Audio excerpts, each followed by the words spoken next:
Dr. Billy Graham já levou a mensagem de esperança em Jesus Cristo para o maior número de pessoas em toda a história. Mais de 210 milhões de pessoas em 185 países ao redor do mundo foram tocadas pela mensagem do Dr. Billy Graham. Por mais de 60 anos, ele vem fazendo com que milhares de pessoas entreguem suas vidas a Jesus. Dos povos de países mais remotos da África ao coração de Nova York. Tanto para grandes chefes de Estado, como para os povos mais humildes e necessitados. Hoje, o Dr. Graham compartilha conosco a mensagem de esperança em Jesus Cristo.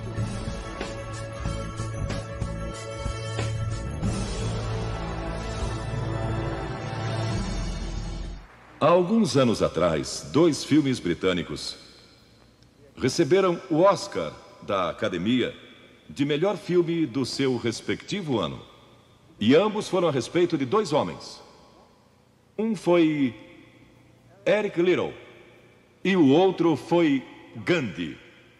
Ambos tiveram a força e a coragem, quando sob pressão, de dizer não a si mesmos, de exercer autodisciplina. Quero tomar como meu texto de hoje 1 Coríntios, capítulo 10. Começando com o versículo 12. Aquele, pois, que pensa estar em pé, veja que não caia. Não vos sobreveio tentação. Ouçam isto. Não vos sobreveio tentação que não fosse humana. Todo ser humano enfrenta tentações no decorrer de sua vida. Mas Deus é fiel e não permitirá que sejais tentados além das vossas forças. Pelo contrário, juntamente com a tentação, vos proverá livramento, de sorte que a possais suportar. Deus proveu escape, se você conhece a Cristo. Bom, aqueles 2 filmes tiveram um tremendo impacto sobre o mundo. O de 1982 foi Carruagens de Fogo, a história de Eric Liddell. Um jovem que disse não a si mesmo e sim a Cristo. Ele surpreendeu o mundo quando se recusou a correr num domingo nas Olimpíadas de Paris de 1924. E vocês todos sabem que ele disse não até mesmo ao príncipe de Gales, que lhe pediu que corresse, porque ele era o homem mais rápido do mundo nos 100 metros. Mas ele disse não, porque ia ser num domingo e era contra suas convicções bíblicas escocesas. E recentemente foi comemorado o 60º aniversário da grande vitória de Eric Liddell nas Olimpíadas, porque ele correu nos 400 metros, em que ninguém achava que teria chance, e venceu. E fizeram esse grande filme a respeito da sua vida. E o que muita gente não sabe é que a vida de Eric Liddell não se limitou àquela vitória, porque depois que se formou na Universidade de Edimburgo, quando partiu, a estação estava lotada de colegas e professores cantando "Saudai o nome de Jesus", porque Eric Liddell foi para a China como missionário. Foi capturado pelos japoneses durante a guerra e morreu num campo de concentração japonês. Mas naquele campo, ele trouxe alegria e coragem a todos os prisioneiros, pois pregou para eles e cantou para eles, ministrando as suas almas.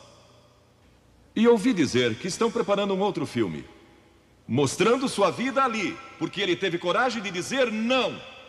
O mundo ouviu falar dele, porque ele disse não àqueles que tentaram fazer com que abandonasse as suas convicções cristãs pessoais. E eu penso em William Booth, há pouco mais de 100 anos atrás, que fundou o Exército da Salvação. Ele se converteu, tornou-se um vigário, um pastor, e foi para as favelas de Londres, para as zonas da luz vermelha. Pregou entre a gente pobre, formou um pequeno grupo chamado Banda Aleluia, e ia às esquinas, e ia também às prisões. E alguns dos líderes religiosos da época não gostaram daquilo.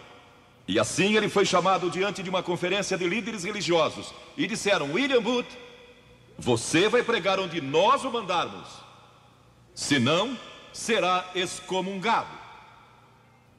Ali estava ele, diante daquela vasta assembleia de pastores. Que podia dizer? Catherine Booth, que se tornou tão famosa quanto ele, sua esposa, estava na galeria e abanou o seu lenço gritando: William, diga não! E William obedeceu sua esposa e disse não, e assim nasceu o exército da salvação.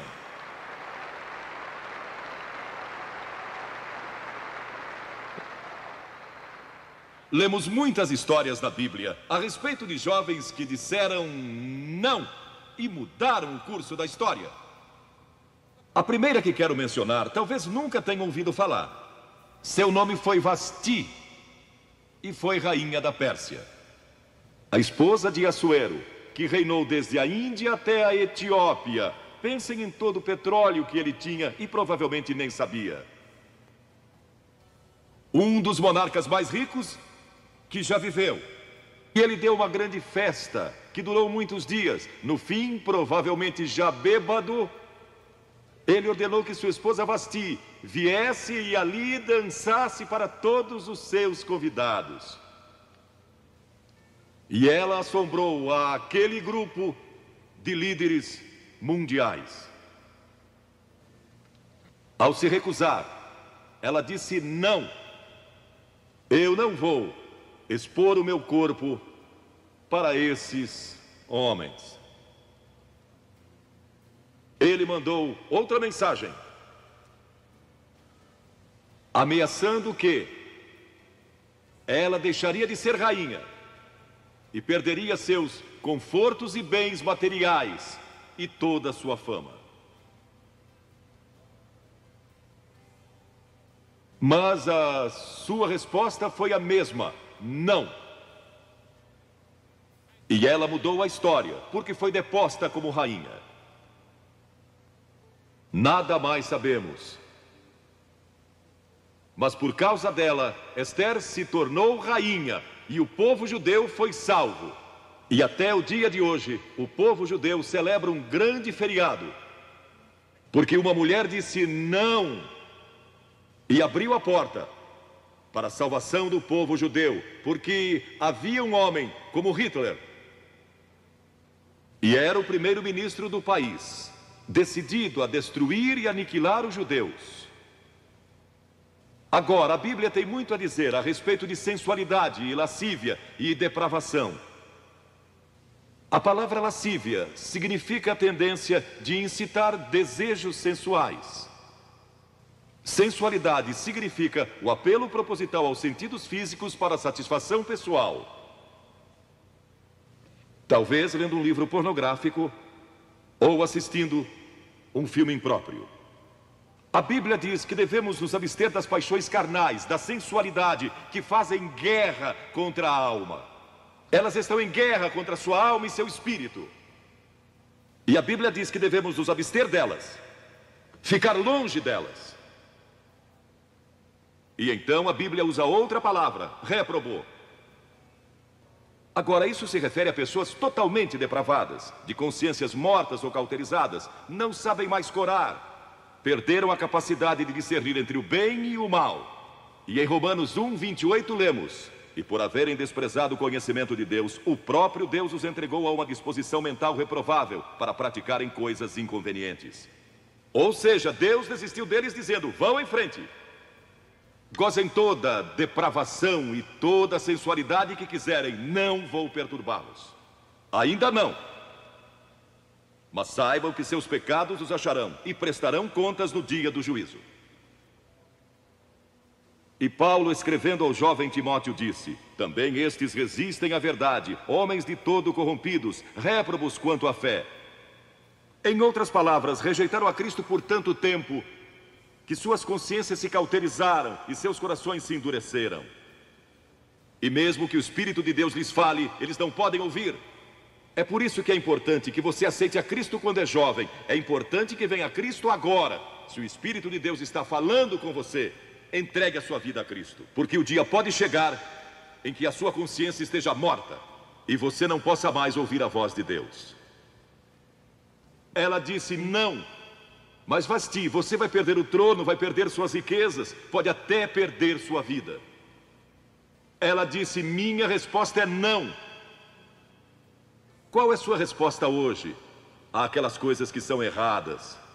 À mentira, à lascívia, à cobiça, ao preconceito racial? Qual vai ser? Você vai disciplinar seu corpo? Vai permanecer firme às convicções que Cristo e a Bíblia ensinam? Ou vai ceder e seguir pelo caminho largo que leva à destruição? Ou vai entrar pela porta estreita e pelo caminho apertado que conduz à vida eterna? Qual vai escolher? Você tem uma escolha hoje. Deus nunca vai forçá-lo a escolher. E então houve um outro jovem, um jovem chamado Daniel.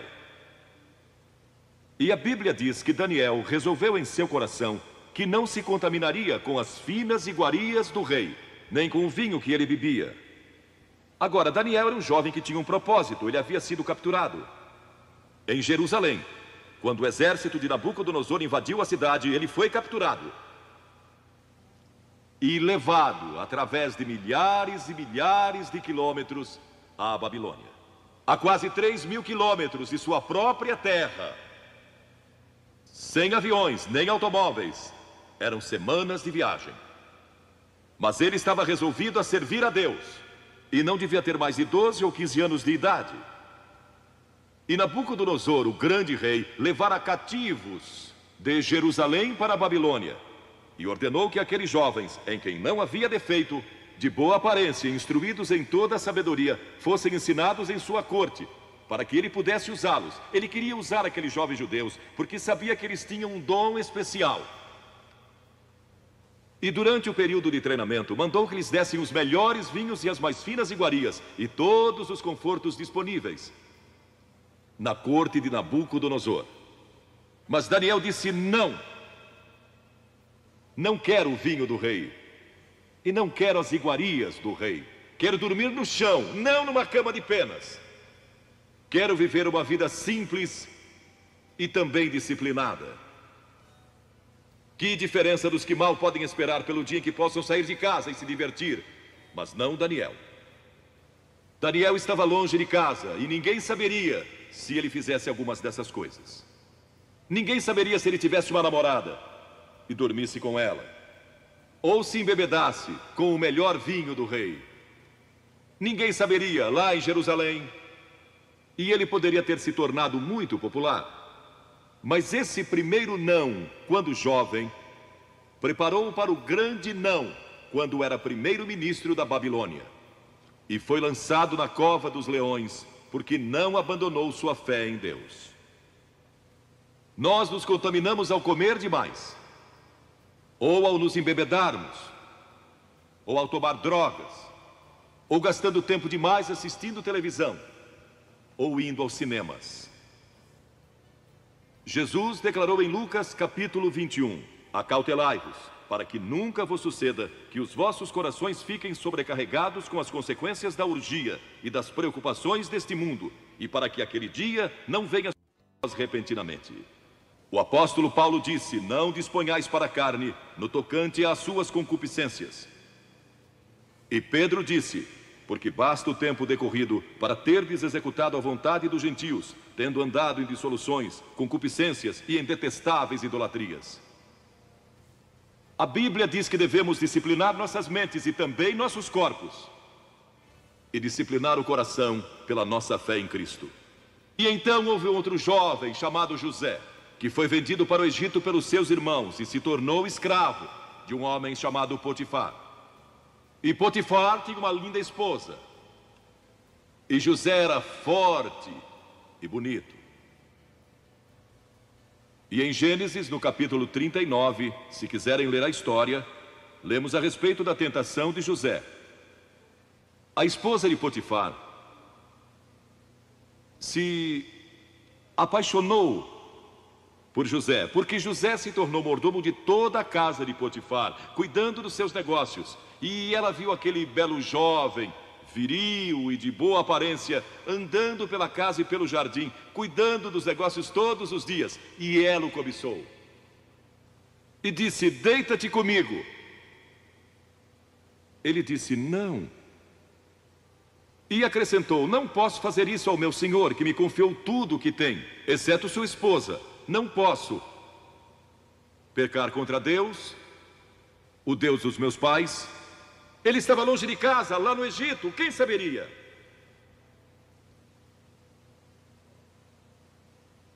Mas disse não. E quando disse não, na última vez, ela o agarrou e ele fugiu dela, deixando sua capa.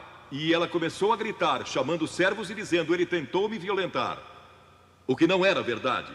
Mas Potifar acreditou e mandou que ele fosse lançado na prisão. E muitos de vocês sabem a história, que ele foi para a prisão e, através de uma série de circunstâncias, ele depois se tornou primeiro-ministro de todo o Egito e governou o Egito sob o faraó. Deus o guardou e o promoveu, porque José teve a coragem de dizer não quando foi tentado. Agora, sexo não é pecado. O sexo nos foi dado por Deus para a propagação da raça humana e para nosso prazer, dentro de certos limites que Deus estabeleceu para o matrimônio. As características de um cristão são autocontrole e autodisciplina. E Paulo, escrevendo a Timóteo, disse: conserva-te a ti mesmo puro. Mas como você pode se conservar puro num mundo como este? Como pode se manter puro olhando para as bancas de jornais ou assistindo a alguns filmes? Como pode se manter puro com as tentações que enfrenta todo dia? Não pode,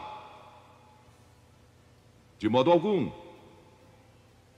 exceto se Cristo está em seu coração.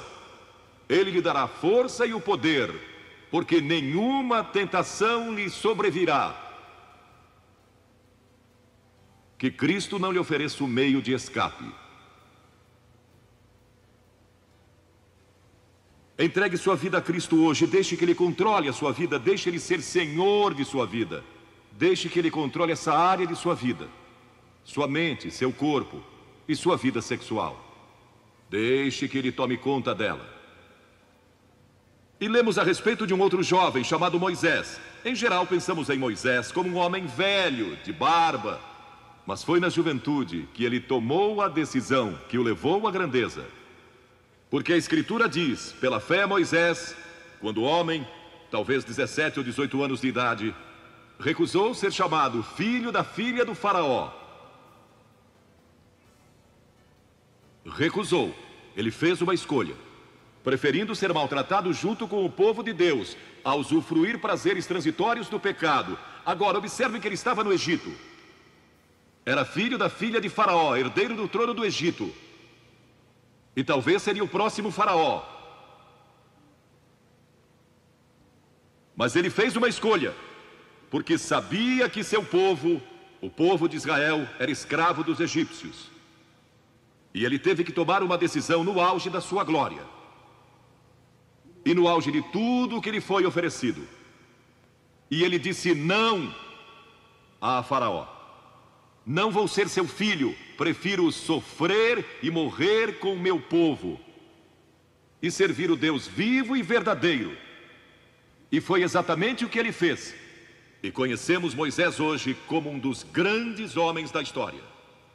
Ele rejeitou os prazeres transitórios do pecado. E há uma diferença entre prazeres e alegria. Quem ama os prazeres empobrecerá, diz a Bíblia. E ela cita um homem que disse: entreguei meu coração à loucura e aos seus prazeres, mas tudo isso é correr atrás do vento. Quem vive em prazeres está morto, embora viva, amando os prazeres mais do que a Deus. A Bíblia diz que há pessoas que amam aos prazeres mais do que amam a Deus. É o seu caso? Você ama a Deus mais do que ama prazeres pecaminosos? Não falo de esportes e todas essas coisas maravilhosas que temos. Falo de prazeres pecaminosos. Mas a alegria é produzida pelo Espírito Santo. E há centenas de passagens que falam dessa alegria. Você pode ter alegria, mesmo quando não tem prazer. Porque a alegria é profunda. O anjo disse aos pastores naquela grande noite: não temais, pois vos trago boa nova de grande alegria, que o será para todo o povo. E mesmo no sofrimento, quando você recebe a Cristo, Deus não remove o sofrimento. Ele não remove todos os problemas e as dificuldades da sua vida. Não faz isso. Ele não promete, se você está desempregado, conseguir um emprego amanhã se você aceitar a Cristo hoje à noite. Ele promete que lhe dará graça e força e alegria em qualquer situação. Bem-aventurados sois quando os homens vos odiarem e quando vos expulsarem da sua companhia, vos injuriarem e rejeitarem o vosso nome como indigno, por causa do Filho do Homem. Regozijai-vos naquele dia e exultai. Ele disse: quando vierem a mim e tiverem problemas e tribulações e as pessoas odiarem vocês, ele disse: exultai, porque grande é o vosso galardão lá no céu, pois dessa forma procederam seus pais com os profetas. Todos que viverem piedosamente em Cristo serão perseguidos, a Bíblia diz. Ainda haverá sofrimento. Jesus disse: quem não tomar a sua cruz e negar-se a si mesmo, não pode ser meu discípulo. Moisés escolheu a alegria de seguir a Deus, em vez da vida de prazeres no Egito. O que você está seguindo? Qual é a sua escolha nesta hora? E então o último é Jesus. Jesus foi tentado em todas as coisas à nossa semelhança, mas sem nenhum pecado. Quer dizer que Jesus foi tentado a mentir? Sim. Que Jesus foi tentado a cobiçar? Sim. Que ele foi tentado a adulterar? Sim. Que Jesus foi tentado a roubar? Sim. Ele foi tentado em todas as coisas, como nós, mas sem pecado. Como ele teve vitória sobre a tentação? A Bíblia nos diz, no capítulo 4 de Mateus e em muitos outros textos, mas vou falar só deste. O diabo veio a ele quando ele estava faminto e sedento e disse: se és o Filho de Deus, manda que estas pedras se tornem em pães. Observem que ele tentou colocar dúvidas na mente de Jesus quanto à sua identidade. Agora, Jesus era o Filho de Deus, nascido de uma virgem, Filho de Deus, que foi ressuscitado dos mortos pelo poder de Deus e está vivo hoje.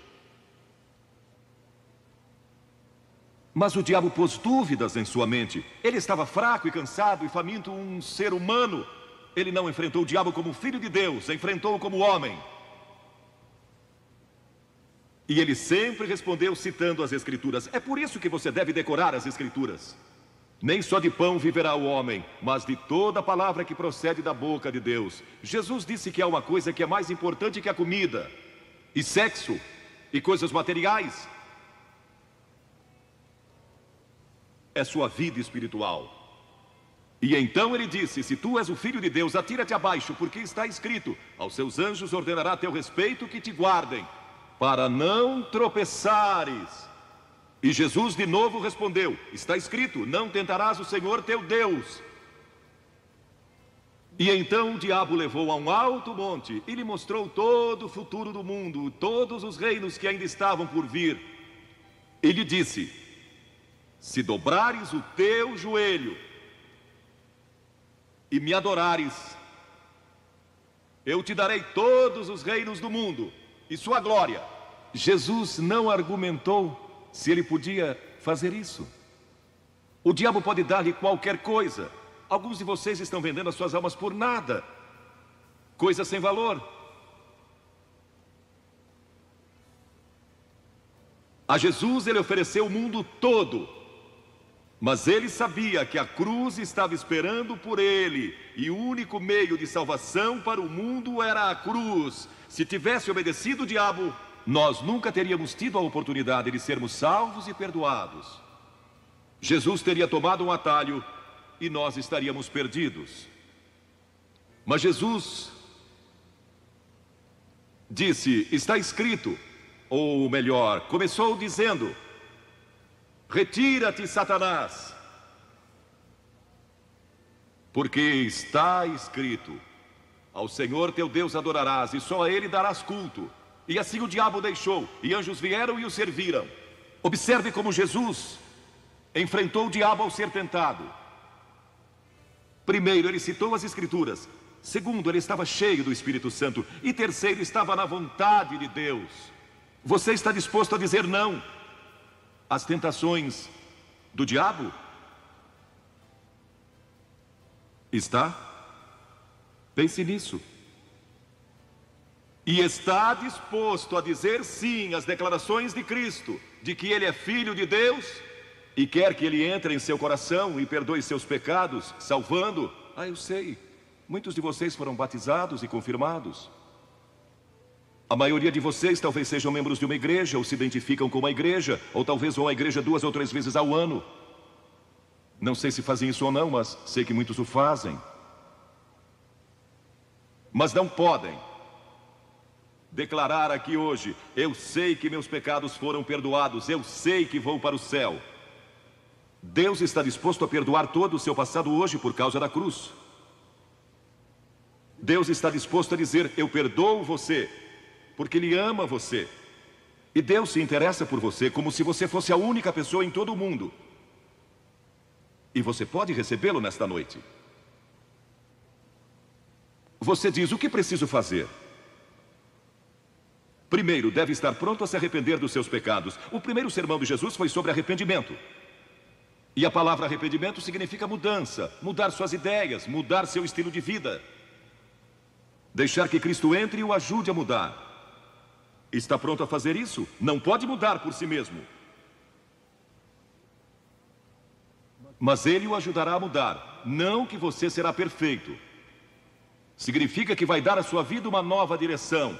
E Ele estará com você para ajudá-lo. À medida que você anda dia a dia com Cristo. Você vai falhar e vai errar. Não vai ser perfeito. Mas Cristo estará com você, se estiver pronto a se arrepender. Diga a Deus: nesta hora eu pequei e me arrependo, e estou pronto a mudar. E então a segunda coisa é que você o recebe pela fé. Cliff disse há pouco que você não pode racionalizar a salvação. Há certas coisas que podemos compreender, mas muitas delas a princípio você não pode entender. Tem que vir como uma criança, dizendo: não posso entender tudo, mas eu te recebo em meu coração hoje pela fé. Pela fé que somos salvos, pela fé e não por obras, para que ninguém se glorie. Pela graça que somos salvos. E então a terceira coisa: você está pronto a sair daqui hoje dizendo: vou segui-lo e servi-lo o melhor que me for possível. Sabem, em nossa reunião em Bristol, algumas semanas atrás, estava ali um jovem de 17 anos, e ele tinha ido à autoescola aquela tarde. E pediu que seu instrutor o deixasse em um dos portões do estádio. E entre aquela multidão, ele encontrou sua família, que tinha sido convidada para a cruzada. E no encerramento, ele e sua irmã fizeram o que vou pedir que vocês façam hoje.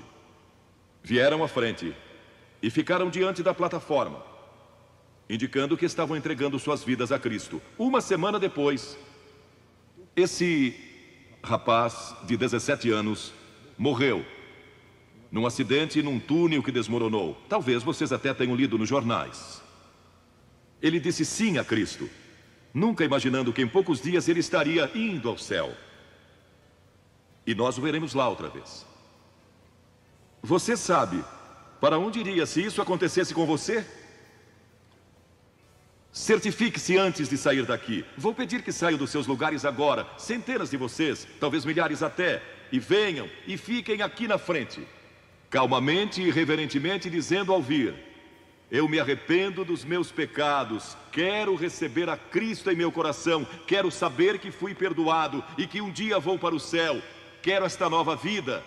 Você diz: mas Billy, por que você pede que venhamos publicamente? Por que em público? Porque toda pessoa a quem Jesus chamou no Novo Testamento chamou em público. Ele disse: se não estiver disposto a me confessar diante dos homens, tampouco eu o confessarei diante do meu Pai que está nos céus. Jesus morreu publicamente por você, despido, sangrando, diante de toda aquela multidão. Por você. Certamente você pode vir à frente hoje declarar sua entrega a Cristo. Não somente os jovens, talvez você tenha 70 ou 80 anos. E Deus falou com você hoje. Levante-se e venha. Vamos esperar por você. Você que está assistindo pela televisão, em outras partes da Inglaterra ou do mundo, também pode tomar uma decisão por Cristo agora. Entregue sua vida a Cristo hoje e tome a decisão que estas pessoas estão tomando, estas centenas de pessoas. Vimos mais de 3.000 pessoas todas as noites. Que Deus o ajude a tomar essa decisão hoje. E procure uma igreja mais próxima.